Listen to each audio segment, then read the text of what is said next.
Masih enggak? Ya, jadi pada saat itu petugas mengamankan tersangka ini ke stasiun Gatang ya, menghindari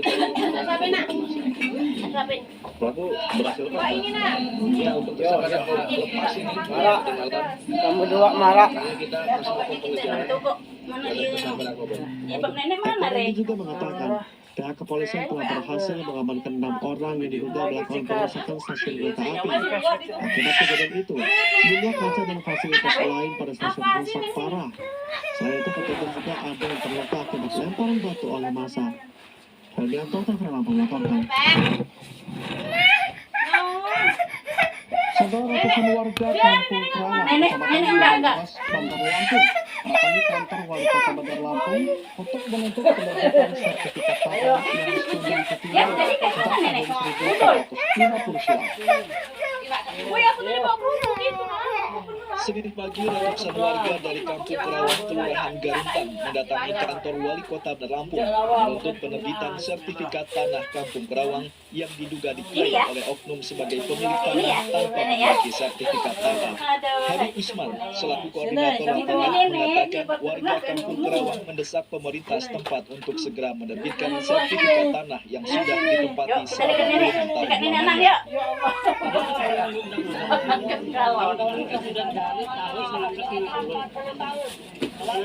Dalam undang-undang tidak jelas 20 tahun saja bisa diajukan sertifikasi tanah undang-undang agraria. Nah, kita tanah pelantau bukan tanah milik. Nah, ini orang mengaku ya saya milik tanah, padahal dia juga tidak ada sertifikat. Kita sudah lama hampir 50 tahun berkuasa. Memberikan sertifikat. Pelaksana Jabatan Sekretaris Daerah Kota Bandar Lampung, Soekarma Wijaya, yang menemui langsung warga Kampung Kerawang, menegaskan akan mempelajari terlebih dahulu aspirasi masyarakat dan meminta warga mengumpulkan bukti-bukti konkret mengenai kepemilikan tanah di Kampung Kerawang. Dalam waktu dekat, Sekda juga akan memanggil tokoh masyarakat setempat untuk menjelaskan kronologi tanah Kampung Kerawang yang diduga diklaim oleh oknum tanpa memiliki sertifikat tanah tersebut. Tetapi kita yakini bahwa tidak sejengkal tanah pun di Kota Bandar Lampung yang tanpa pemiliknya. Jadi dengan sikap kehati-hatian ini, prinsip kami akan menerima bila mana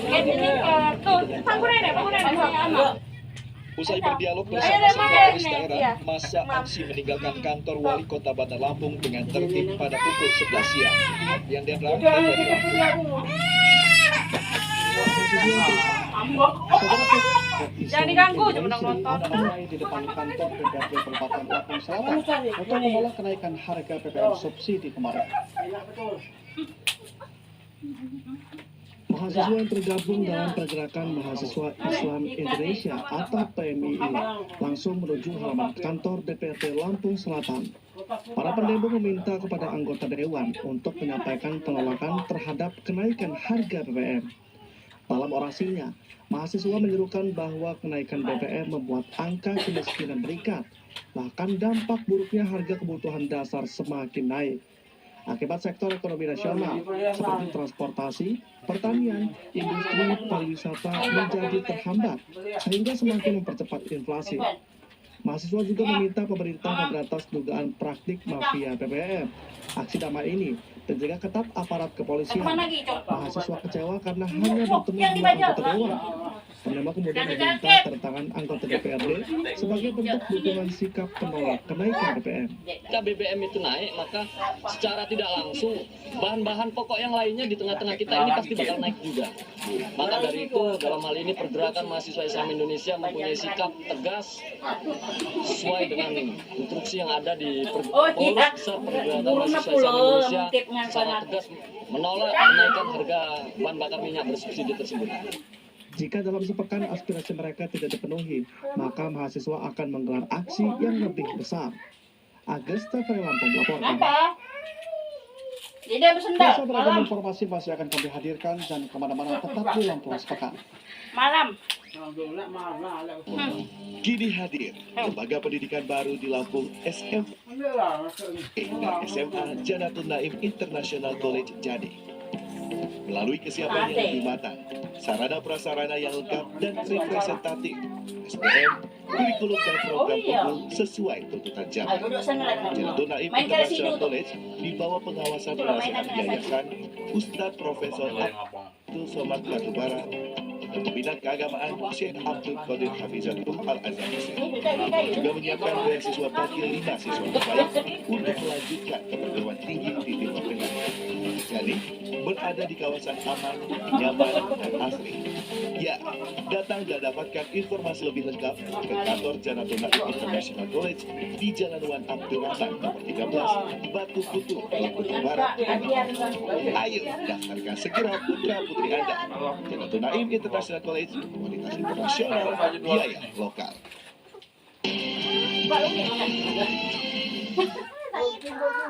Terima kasih Anda masih bersama kami dalam Lampung Sepekan. Saudara, 2 rumah di gudang lereng Lampung ambruk setelah diterjang ombak setinggi 1,5 meter. Pemilik berhasil menyelamatkan diri sebelum seluruh bangunan hancur.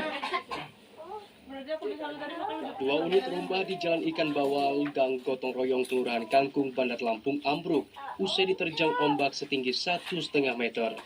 Salah seorang warga sekitar mengatakan peristiwa robohnya rumah ini terjadi pukul 2 dini hari. Saat itu ombak besar menghantam kedua rumah yang diketahui milik Risna dan Sakina. Akibat peristiwa ini, rumah beserta isinya hanyut terbawa ombak hingga menyisakan puing-puing dinding yang terbuat dari triplek dan papan. Beruntung tak ada korban jiwa dalam peristiwa tersebut karena seluruh penghuni berhasil menyelamatkan diri. Jam 2 malam rumahnya itu berapa rumah, Bu? 2. Ada korban nggak, sih? Alhamdulillah nggak ada. Berarti keadaan gelombang memang masih tinggi. Oh, di foto. Udah berapa lama gelombang tinggi? Salah puluh. Salah puluh. Di lokasi yang sama tercatat sudah ada 4 peristiwa rumah ambruk akibat diterjang ombak besar dalam kurun waktu 3 tahun terakhir. Warga berharap pemerintah setempat bisa memberikan bantuan. Alfian Dendra, TVRI Lampung. Saudara, 1 unit rumah semi permanen milik warga di Kelurahan Kedawang, Kecamatan Kemiling, rubuh akibat diterjang derasnya air hujan kiriman dari wilayah dataran tinggi pada Senin siang. Rumah milik Supiang, warga di Jalan M. Ali, Gang Jambung, Kelurahan Kendaung, ambruk diterjang derasnya aliran air pasca Bandar Lampung diguyur hujan deras pada Senin siang. Pemilik rumah yang sedang beristirahat sempat tertimpa sepeda motor miliknya yang terbawa arus air. Tidak ada korban jiwa dalam peristiwa tersebut, namun hampir seluruh isi rumah hancur diterjang besarnya volume air. Besarnya volume air juga merubuhkan sebuah fondasi setinggi 1 meter dan panjang 25 meter yang berada di depan rumah korban. Warga mengaku banyaknya pembangunan perumahan dan kecilnya saluran drainase serta adanya pendangkalan menyebabkan air meluap hingga ke jalan dan pemukiman penduduk. Gara-gara ini benang dulu airnya ini di fondasi ini. Benang di sini. Nah, jadi sekaligus biar. Sini, kamu sini. Buat nampung air ya. Makanya langsung fondasi hantam rumah. Jadi memang ini tempat resapan atau genangan? Ini memang fondasi sana. Memang air dari Pulau lari ke sini semua. Dari kampung juga, dari kampung Kedawang. Terus lari ke sini semua, kan kelurahan ke sini semua. Warga berharap adanya perhatian dari pemerintah untuk melakukan perbaikan drainase yang berada di lingkungan 1 Kelurahan Kedaung. Alfian Dendra, TVRI Lampung. Saudara, ribuan nelayan di Lampung Timur kesulitan untuk mendapatkan bahan bakar solar bersubsidi. Layanan pihak pengelolaan pengisian bahan bakar nelayan atau SPBN berharap Pertamina menambah bahan bakar solar ke wilayah mereka. Meski bahan bakar solar sudah mengalami kenaikan harga sejak beberapa pekan terakhir, namun sayangnya ribuan nelayan di Kabupaten Lampung Timur masih kesulitan mendapatkan bahan bakar bersubsidi. Untuk mendapatkan bahan bakar tersebut, para nelayan harus menunggu giliran sesuai dengan jadwal yang sudah ditetapkan oleh pihak SPBN. Pihak pengelola SPBN menjelaskan di tahun 2022 ini mereka hanya mendapatkan pasokan solar dari Pertamina sebanyak 1.704.000 liter. Padahal pasokan bahan bakar solar yang dibutuhkan nelayan mencapai hampir 12 juta liter setiap tahunnya.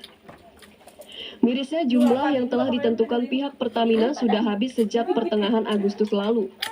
Meski pihak Pertamina sudah memberikan kebijakan dengan menambah kuota tambahan sebanyak 48.000 liter per minggu, namun jumlah ini belum bisa mencukupi kebutuhan bahan solar para nelayan.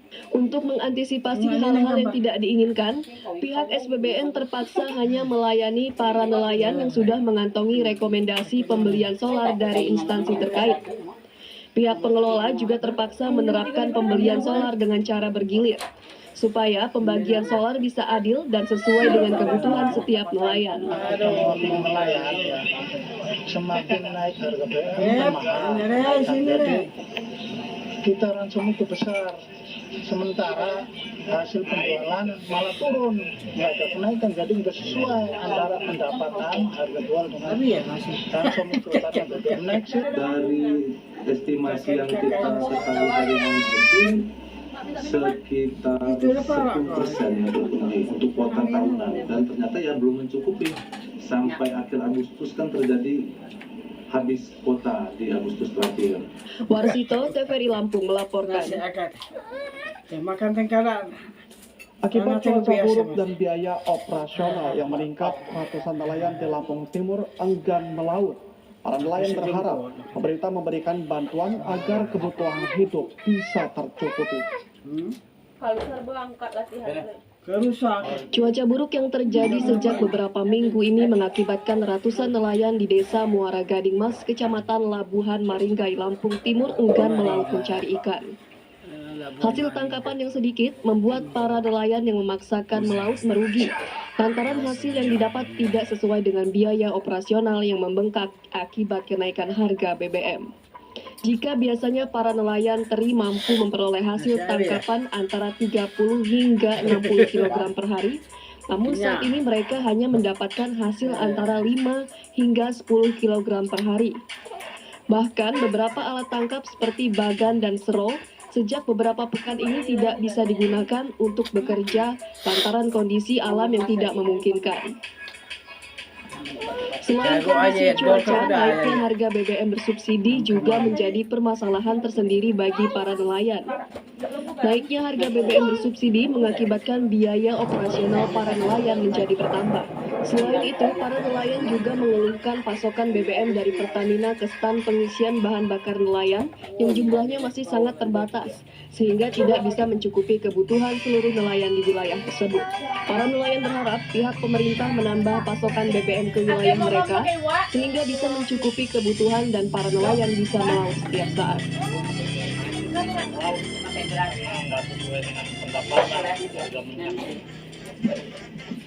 Jadi sudah berapa hari nggak ngelaut? Udah mau setengah bulanan lebih lah. Mudah-mudahan ada perhatian dari pemerintah atas kesulitan BBM ini. Ya, apakah itu ada bantuan secara bantuan langsung tunai terhadap nelayan untuk membantu mereka. Itu harapan. Yang pertama, yang kedua, terutama kota daripada BBM yang untuk nelayan. Warsito, TVRI Lampung melaporkan.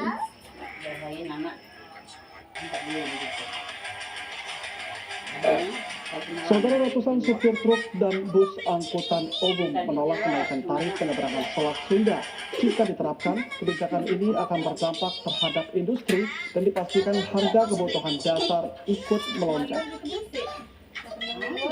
Sebelumnya, kenaikan tarif penyeberangan Selat Sunda tidak membuat warga merasa lega. Supir truk dan bus angkutan umum masih khawatir jika pemerintah mengeluarkan kebijakan penyesuaian tarif kapal. Sejak BBM naik, para supir mengaku kesulitan memperoleh hasil yang diharapkan.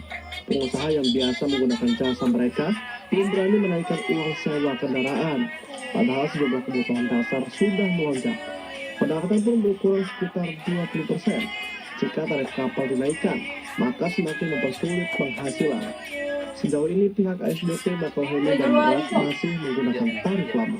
Dari tanggal 19 kemarin ada isu Muara, ada pengelolaan, ada Nah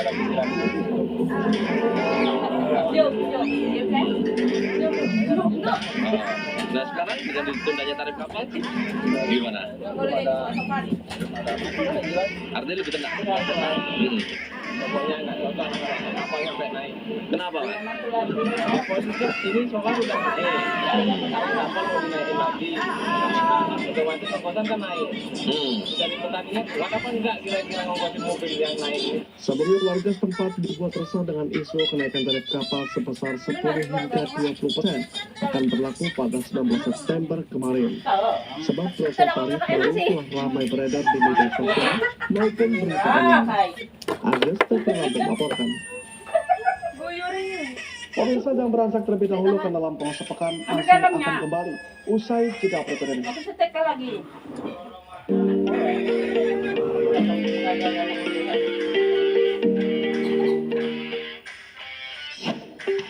Informasi birokrasi.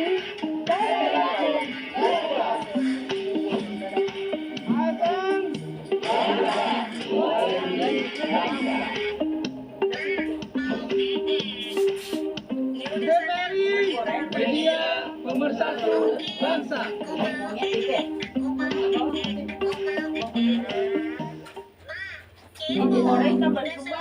Saat ini raga kita seakan terpenjara. Tapi di rumah saja bukan berarti kita berhenti melangkah.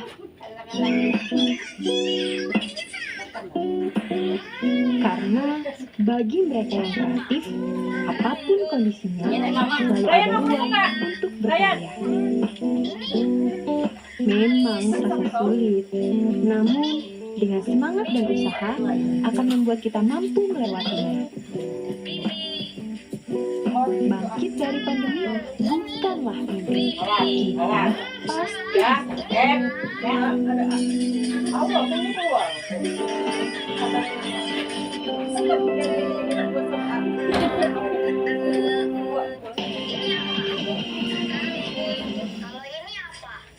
Terima kasih Anda masih bersama kami dalam Lampung Sepekan.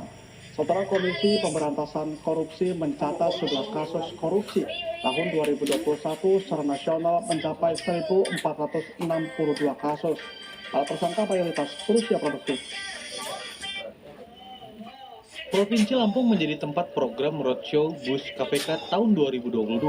Program yang digelar di halaman parkir Transmart Bandar Lampung Jumat pagi ini dibuka bersama oleh Ketua KPK Bidang Pendidikan dan SDM Wawan Wardiana dan Gubernur Lampung Arinal Junaidi dan Kapolda Irjen Pol Ahmad Wiyagus dan Wali Kota Bandar Lampung Eva Duyana. Ketua Bidang Pendidikan dan SDM KPK